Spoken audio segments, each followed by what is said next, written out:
वो जड़ों से उखड़ जाएंगे। मेरे परिवारजनों, राजस्थान के हर क्षेत्र में कांग्रेस की सरकार के विरुद्ध जनाक्रोश बढ़ता जा रहा है।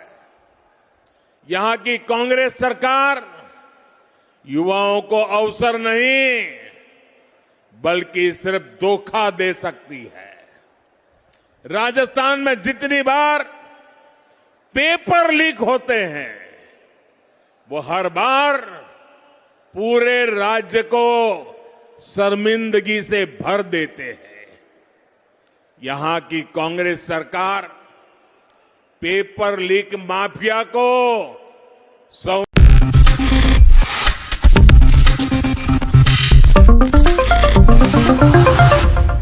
मैं जो कहता हूं वो करके दिखाता हूं।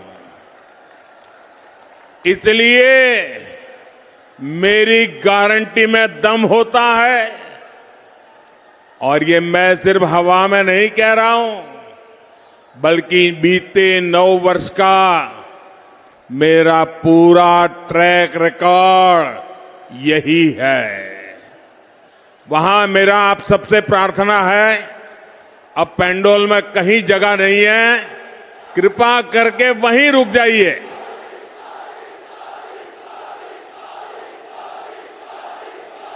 आप जहां हैं वहीं रुकिए। मैं आपके प्यार के लिए आपका बहुत बहुत आभारी हूं। बहुत बहुत धन्यवाद आपका। मेरे परिवारजनों, आप याद कीजिए, हमारी सरकार ने 1 रैंक 1 पेंशन लागू करने की गारंटी देश के पूर्व सैनिकों को दी थी। आप देख रहे हैं मोदी ने वो गारंटी पूरी कर दी। अब तक सैनिकों को जो निवृत्त है 1 रैंक 1 पेंशन के 70,000 करोड़ रुपए मिल चुके हैं। अब आप कल्पना करिए, कांग्रेस जब सरकार में थी तब उन्होंने 500 करोड़ रुपए की पोटली बनाकर वो झूठ बोलती थी कि वो 1 रैंक 1 पेंशन लागू करेगी। कहां 500 करोड़ और कहां 70,000 करोड़। ये भाजपा सरकार है जिसने 70,000 करोड़ रुपए देकर 1 रैंक 1 पेंशन को लागू किया है। साथियों, जब नीयत साफ होती है, जब खुद पर भरोसा होता है तो गारंटी पूरी करना सरकार की पहचान बन जाती है। हमने भ्रष्टाचारियों के विरुद्ध कड़ी कार्रवाई की गारंटी दी थी। आज देश के भ्रष्टाचारियों पर कानून का जो डंडा चल रहा है वो सब देख रहे हैं। आप मुझे बताइए, भ्रष्टाचारियों पर कदम उठाने चाहिए कि नहीं उठाने चाहिए? कड़ी कार्रवाई करनी चाहिए कि नहीं करनी चाहिए? इस देश से भ्रष्टाचार को खत्म करना चाहिए कि नहीं करना चाहिए?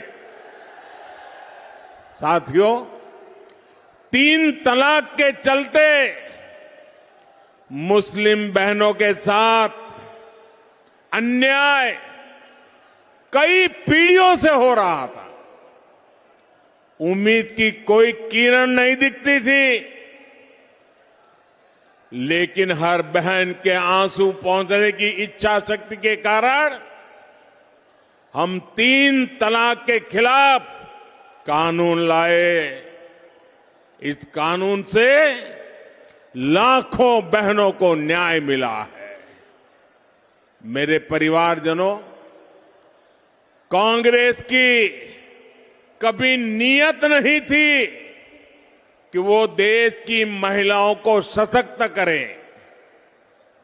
जो कांग्रेसी आज महिला आरक्षण की बातें कर रहे हैं, ये काम वो 30 साल पहले कर सकते थे।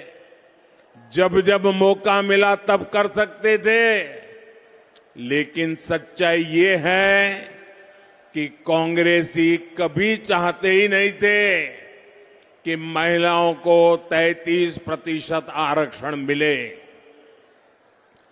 आज भी अगर ये नारी शक्ति वंदन अधिनियम के समर्थन में आए हैं तो मन से नहीं आए, बल्कि ये आप सभी बहनों के दबाव के परिणाम सीधी लाइन में आए हैं। और इसलिए मेरी माताओं बहनों, आपको याद रखना है, मेरी हर बहन बेटी को याद रखना है, कांग्रेस और उसके घमंडिया साथी महिला आरक्षण के घोर विरोधी है। नारी को सशक्त करने के इतने बड़े फैसले को भी वो भटकाने में लगे हैं। जिन्होंने यूपीए सरकार के दौरान ये बिल रोका था, कांग्रेस के वही साथी उस पर अभी भी दबाव बना रहे हैं। इसलिए राजस्थान की बहनों को, देश की बहनों को बहुत सतर्क रहना है।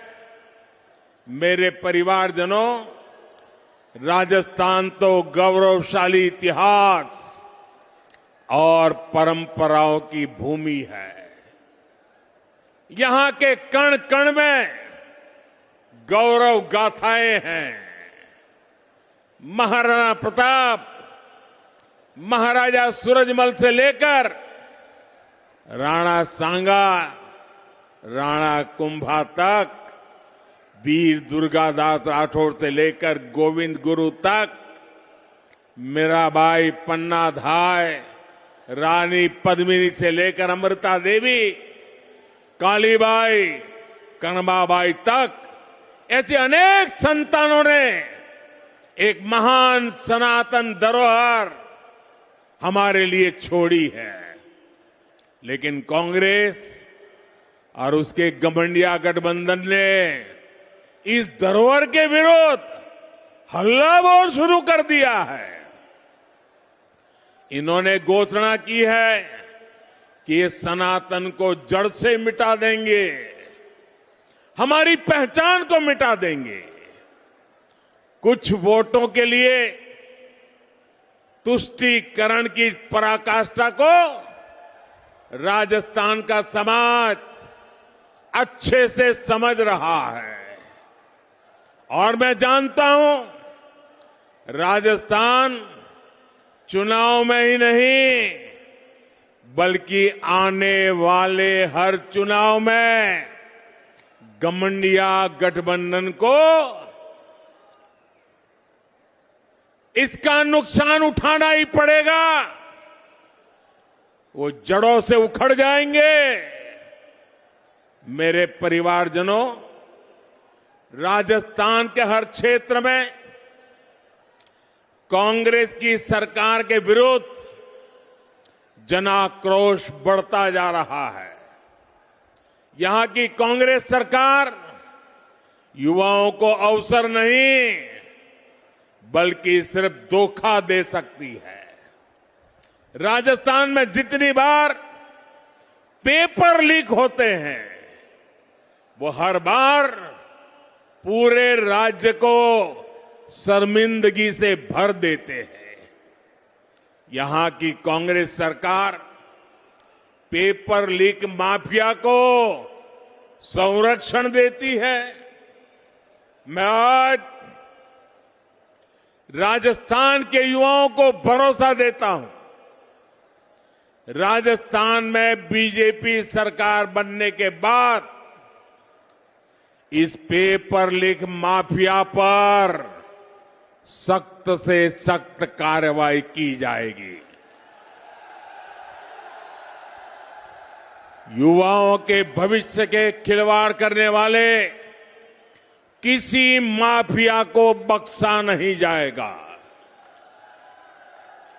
साथियों, आज देश के अलग अलग राज्यों में औद्योगिक विकास नई ऊंचाई पर है। राजस्थान में भी निवेश बढ़े, यहां नए कारखाने लगे, नई फैक्ट्रियां लगे, ये बहुत जरूरी है। लेकिन जहां कदम कदम पर करप्शन हो,